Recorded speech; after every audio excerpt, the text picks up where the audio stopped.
कहानी का नाम छलावे की छाया। स्थान एक छोटा सा पहाड़ी कस्बा जहां घना जंगल और एक पुरानी हवेली अनहोनी घटनाओं के लिए कुख्यात हैं। लोग कहते हैं कि जो भी उस हवेली के करीब गया वह वापस नहीं लौटा। एक रात कस्बे का प्रसिद्ध लेखक विवेक मल्होत्रा लापता हो जाता है। आखिरी बार उसे उसी खौफनाक हवेली के पास देखा गया था। पुलिस इसे एक साधारण गुमशुदगी का मामला मानती है, लेकिन विवेक की बहन आशा को शक है कि उसके भाई की गुमशुदगी के पीछे कुछ बड़ा राज छिपा है। आशा अपने भाई की नोटबुक ढूंढती है जिसमें आखिरी एंट्री ये थी, हवेली की परछाई सबको धोखा देती है, लेकिन अब मैं सच के करीब हूं। पहला मोड़। आशा अपने भाई की गुमशुदगी की तहकीकात खुद शुरू करती है। हवेली के इतिहास को खंगालने पर पता चलता है कि वहां करीब 30 साल पहले को लेखक राजन शर्मा रहस्यमय तरीके से मारा गया था। उसकी मौत को आत्महत्या बताया गया था, लेकिन लोगों का मानना था कि वह आत्महत्या नहीं थी, बल्कि हवेली के भीतर कुछ अनदेखी ताकतों का खेल था। आशा को धीरे धीरे महसूस होता है कि विवेक भी राजन शर्मा की कहानियों और हवेली के रहस्य में बहुत दिलचस्पी ले रहा था। लेकिन सवाल यह है कि क्या उसे भी किसी ने उसी तरह फंसाया जैसे 30 साल पहले राजन शर्मा के साथ हुआ था। जांच और रहस्य।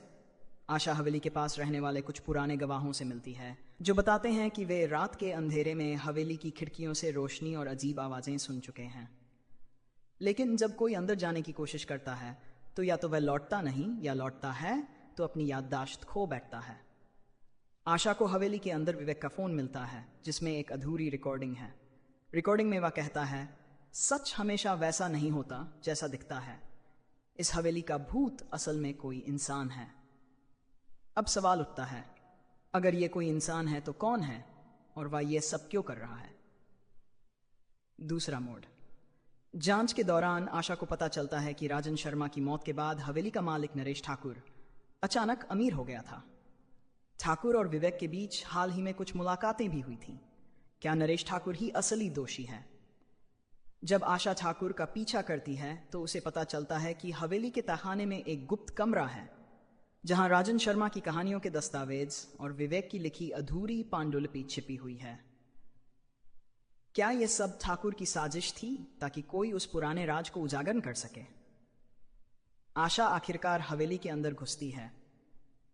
वह तहखाने में विवेक को बेहोश पाती है, लेकिन तभी दरवाजा बंद हो जाता है और ठाकुर वहां आ जाता है। वह बताता है कि राजन शर्मा की हत्या उसने की थी क्योंकि राजन ने एक ऐसी कहानी लिखी थी जो उसकी असली पहचान उजागर कर सकती थी। अब विवेक ने भी वही राज जान लिया था, इसलिए उसे भी रास्ते से हटाना जरूरी था। ठाकुर आशा पर हमला करता है, लेकिन आशा विवेक को जगाने में कामयाब हो जाती है और दोनों मिलकर ठाकुर को पकड़ लेते हैं। अंतिम मोड़। जैसे ही पुलिस ठाकुर को गिरफ्तार कर लेती है, आशा हवेली से निकलने लगती है। तभी विवेक उससे कहता है, क्या तुम्हें नहीं लगता कि यह सब कुछ ज्यादा आसान नहीं हुआ? आशा चौंक जाती है। क्या ठाकुर असली गुनाहगार था, या यह सिर्फ एक चाल थी और असली दोषी अब भी बाहर कहीं आजाद घूम रहा है? कहानी का अंत ऐसा है कि पाठक खुद यह तय नहीं कर पाते कि क्या सच में सब कुछ खत्म हुआ, या हवेली का राज अभी भी किसी अंधेरे कोने में छुपा हुआ है।